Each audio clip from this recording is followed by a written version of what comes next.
In this video, I'm gonna walk you through a property that we just finished fixing up. We're gonna go over some of the before and after pictures of the construction so you can see what it looked like before we bought it and what it looks like now. So I bought it to fix it up, right?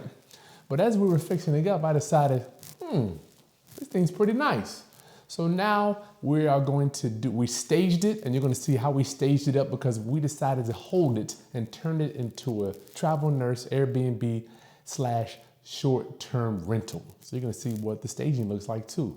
Also gonna go over the numbers to show you what we bought it for, what it's worth, how much we put into it. Let's do it.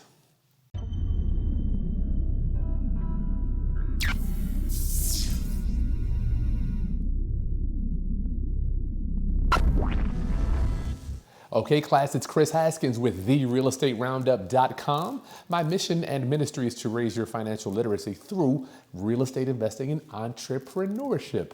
So we bought this property to fix it up and sell it. We're gonna go over the numbers in a minute. As we were in it, we're fixing it up, working on it, and me and my partner Ron were like, you know what? This is actually a nice house. Matter of fact, every house I do, I'm like, you know what? I really like this house. I wanna move into it, every one of them. It's so much better than the house that I live in, right? So, Aaron, I'm sure, can attest to that. So we're fixing it up. I'm like, you know what? Let's hold on to this one. Let's hold on to it. So we decided to turn it into a short-term rental, and I actually listed it. Matter of fact, I want you to see this video right there. I listed this property on Airbnb with zero furniture, no furniture, right? I took some pictures. I said, you know what? If the universe and God has something out there for me, what I learned is what you're looking for is actually looking for you. It's a new thing that I just learned, right? So I listed it on the website, no furniture, and we got our first booking the same day for $10,000, right? This lady booked the property for 2.5 months. It's just so amazing when you take action. And I'm not saying I have it all figured out, but I tried, right? So the first day we got it booked, and then after that, we've got 3 other bookings. So it's truly amazing. I put forth the effort.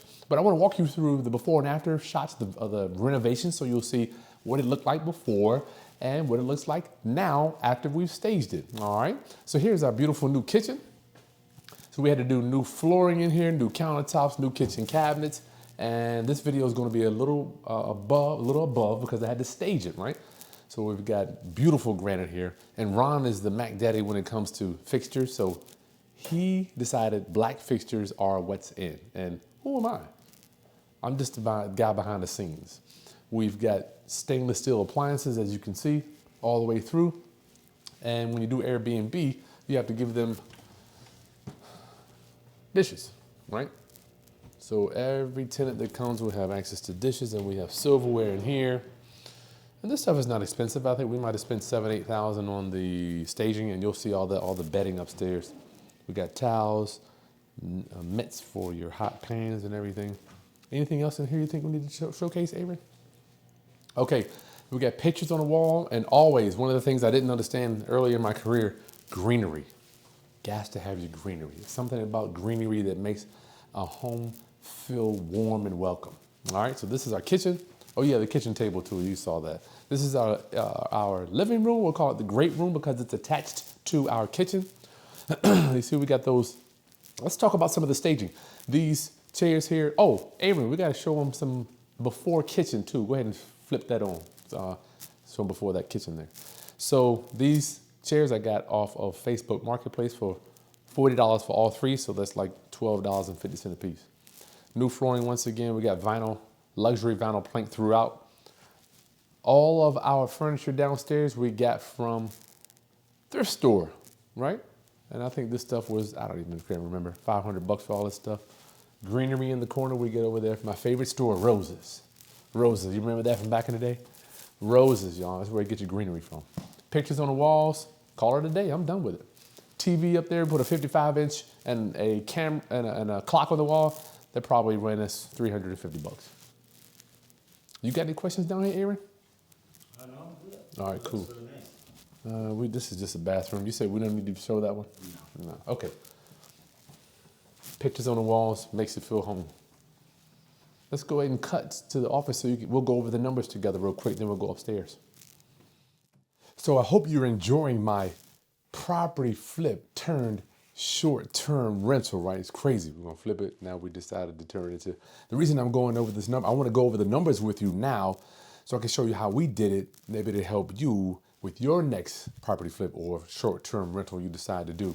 So the purchase price, our maximum allowable offer was $245,000, right? Our reno happened to be, we thought it was gonna be a lot less. It's always more in real estate. Never go into a property thinking that you're going to spend less than you think, right? I've been doing this since 2004. Every one of them been more on reno. Holding costs about $5,000. That's going to be for my lenders, taxes, insurance, roughly there, because we bought this one. We've been in it for about 4 months now. ARV on this one was $360,000. So we anticipated on selling it. So 360 was our ARV. That's the price that we're going to sell it for. Back out 245 for the purchase price, back out reno, closing costs.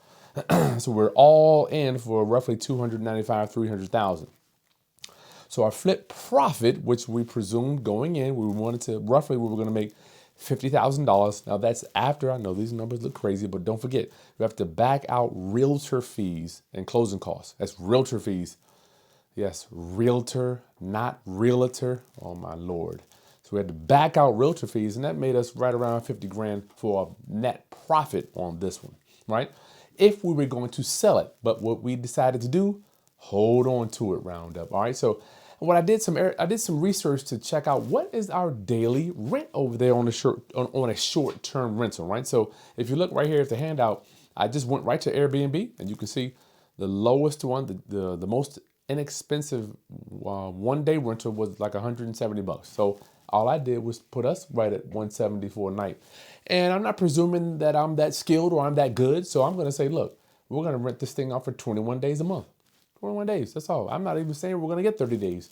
So roughly 170 times 21 days, $3,500, right? Now we have to back, that's gross profit.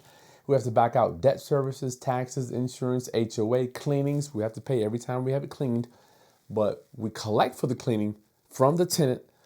We pay, the tenant pays for the cleaning, but we have to actually pay it out. So they don't pay the cleaning company, we pay it, but we charge the short-term rental. Let me repeat that. For cleanings, we charge the tenant $170 to clean this property, but we have to pay the cleaning company, right? And then utilities, that's 300 bucks. So our net on a month after all expenses was right around 1,200 bucks, plus or minus. And don't forget, this could be more days, could be less days booked for the month. You don't know. Our first tenant, if you go back to that video, I talked about it earlier. That video is right there. You'll see our first tenant is staying over 60 days. So we only have one cleaning, or maybe we'll do two. We'll send a lady out, send a company out there to do the cleaning once or twice while they're there. But generally speaking, we have a cleaning every time somebody stays. But our first tenant over 2 months, man, it's like a dream come true. So our net profit, let's say $1,200. So this is the breakdown for this short-term rental. I want you to help you so you understand how this all works. So if you're enjoying this training here, we're going to get back to our property. Let's go upstairs. Make sure you hit that subscribe button, like this content, and share with anybody else that you think needs to understand how short-term / midterm Airbnb, travel nurse, rentals works. Okay, let's get back to the property. All right, so we're here upstairs, round up. This is a nice little foyer for everybody to get ready. Have the mirror right there. So you got to give them a mirror so when they get ready in the morning, you might get your tie and your suit ready. So where should we start? Aaron, bathroom, primary? Let's do the master. All right. Well, we have the primary bedroom now. We don't call it master anymore.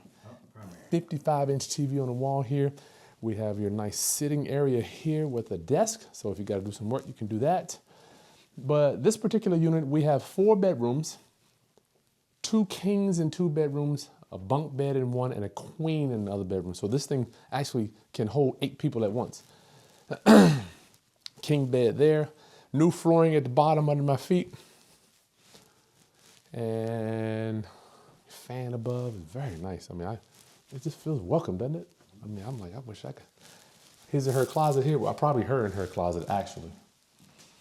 And the Mac Daddy bathroom. New flooring here, luxury vinyl plank.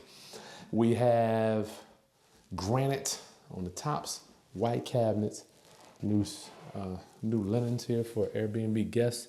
They know you gotta give them your toilet paper and the dryer and all that craziness. So it's so ironic that I'm doing this because our first Airbnb guest actually moves in today in 3 hours. It's so crazy. Stand-up shower and jacuzzi tub. We didn't actually have to do anything here. We had to do a little bit of repairing the tile, but I'll shoot some before of this so you'll see what the vanities looked like before we came in. Very nice. I don't want it to leave, actually. We'll kind of hang out here. All right, so that's the primary bedroom. We got our, this is the second bedroom here with a king. Very homely. So a couple can live here. This is why I believe this place is more attractive, because people want larger beds. So 2 couples could come here and split the cost. What people are looking for nowadays is to be able to share costs on their housing when they're traveling. So came out pretty good. Got a 50-inch TV in every bedroom.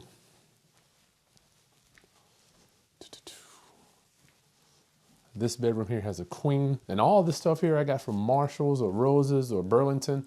Real simple stuff. The bedding, end table here, bed table, pillows you can get from my favorite, another one of my favorites, Ollie's. You ever go to Ollie's, Aaron? Oh yeah, back in the day. Oh man, Ollie's, old school, bro. Aaron, if somebody wants some video production, how do they get in touch with you, brother? You gonna put your stuff in the? Yeah, I'll put my stuff below, but go to pressmarkmedia.com. Thank you. All right. Aaron is the man. Here's the communal bathroom. I didn't even notice that Ron put double sinks in there, so just beautiful. Just drop dead, gorgeous. New flooring, new vanities, new mirrors. And if you look at the tub here, we kept this tub. We just reglazed it. Reglazing it, if you remember from our previous videos, we just turned it completely white. And I'll show you some before footage on that as well. Here's our last bedroom for the kids. So in this in case we had, so just imagine if we put 1 bed in here. Some parents may not want their children to share a bed if they have a boy and a girl, right? So if you have 2 beds, bunk bed, you can have daughter up here, son at the bottom or whatever. That way you can hold more people in your 1 unit. And if you have a 2-bedroom or a small unit, then you can put more beds in there. Once again, 50-inch TV. People happy. Everybody's happy. So you've seen inside. I'm gonna very quickly show you a little bit of the exterior. So what we had to do here on the reno was, as you see, roof, windows were good, but we had to do a new central heating in there, so that did set us back. But look at this beautiful neighborhood. It is so quiet, quaint. And one thing my mentor told me, he said, Chris, I want the property to take up 80% of the land. So you can see these properties have very small yards. You see in the front yard here? Oh man, no landscaping, real small. Now it doesn't take up 80%, but it does take a lot of, the building does take up a lot of the land, which is what you want with rental property. You don't have to worry about cutting grass. So if this video has helped you at all, round up, make sure you subscribe to the channel, like this content, and share with anybody else that's thinking about renovating properties, fixing and flipping, buy and hold, or doing short-term rentals. We can help you. It's not rocket science, but it does take specialized knowledge. I'll see you on the next video. Peace.